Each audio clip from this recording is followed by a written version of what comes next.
Okay na. Ayun na yan. Sinampal-sampal ko lang yan. Okay lang yan. Na makaganti naman ako sa kanya. Hi guys, this is my model, my sister, and we're doing the Bebot trend. Just watch.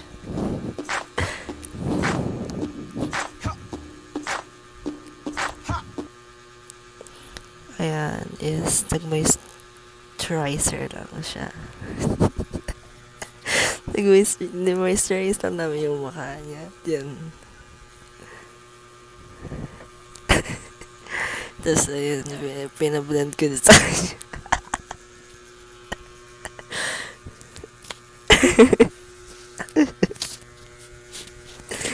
Pinablend ko na. And pinag-moisturize ko lang siya ng lips niya para nag-moisturize. Ayan, pinatuyo namin yung moisturizer sa mukha niya. And foundation na kami ng TW, yung bago akong bele. Then ayan, pinablend ko lang sa kamay niya. Okay na. Ayun na yan. Sinampal-sampal ko lang yan. Okay lang yan. Na makaganti naman ako sa kanya.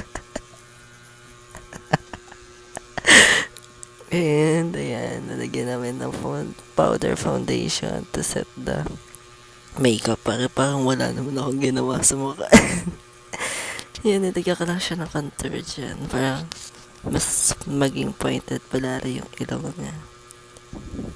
And nagkilay lang ako sa kanya.